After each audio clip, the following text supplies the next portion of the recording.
Earlier this week, during my opening speech, I asked for Rotary to place a new emphasis on taking care of our fellow members and those in our communities, especially in regard to our mental health. I also promised to explain why mental health was such an important topic for me. And so this morning, I would like to share that why. And to do so, I want to tell you about Ian. Like me, Ian came from Edinburgh. He was born in 1960, which made him 3 years younger than me, but we attended the same school, the Royal High School. Ian grew up in a loving, caring family with a single sibling, his mother and father instilling in their children a good sense of values. He grew up happy. Ian developed many interests down the years that allowed him to make a large circle of friends, and he was always the life and soul of the party. He would often join me and other friends at rugby matches, watching Scotland play and frequently lose to England and Wales in particular. Now, on leaving school, Ian studied computer science at Heriot-Watt University in Scotland. And as an outstanding student in his chosen field, he was in great demand from potential employers as he approached graduation. Like many young Scots before him, Ian left Scotland to work and joined STC in Stevenage, close to London, England.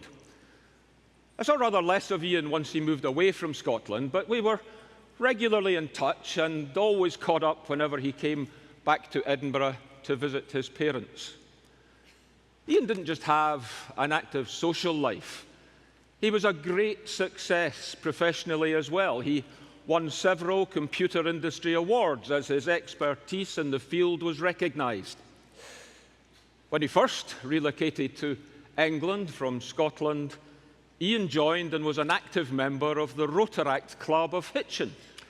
And it was through Rotary that he met and fell in love with Jean, a very English girl with a very Scottish name. Heather and I were at their wedding in 1989, and a great time was had by all, especially by our daughters, Sarah and Rebecca, who at the age of 5 and 3 were asked to be flower girls. Ian's career continued to flourish as his talent was recognized on a wider scale. He and Jean had 2 delightful children, Lucy and Jamie, and they were the happiest of families, enjoying life to the fullest with a beautiful home in Buckinghamshire, not far from London, and a lifestyle to match.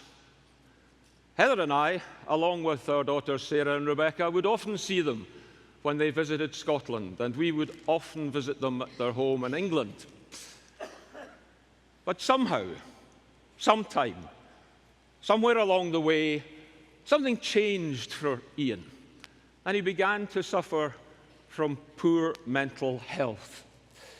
That black dog of depression, first described by Sir Winston Churchill, gradually overtook the things he once loved, the person he once recognized in the mirror, the life he once lived.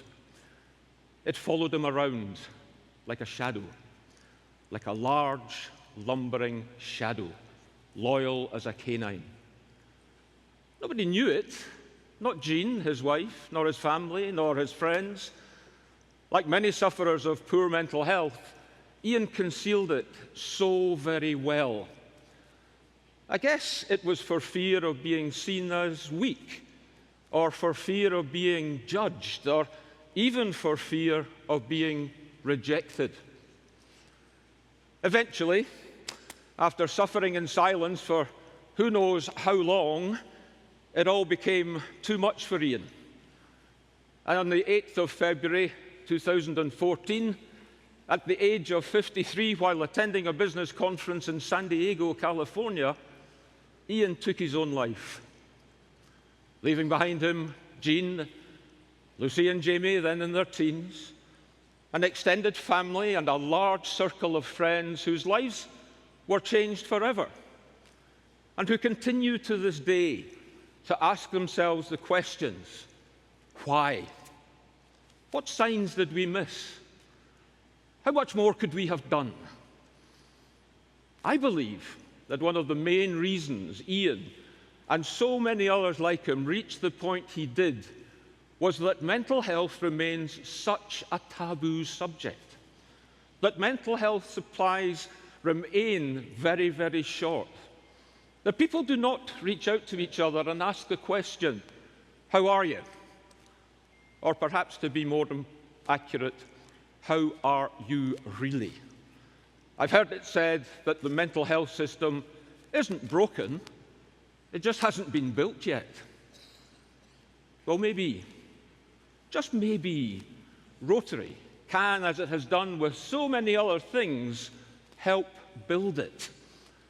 I believe that we in Rotary have a big part to play in the de-stigmatization of mental health, in learning how to prevent issues while also making mental health services more available, and by being there for one another, for asking that question, how are you really? And that is why I want us to prioritize mental health during 2023-24, and hopefully beyond.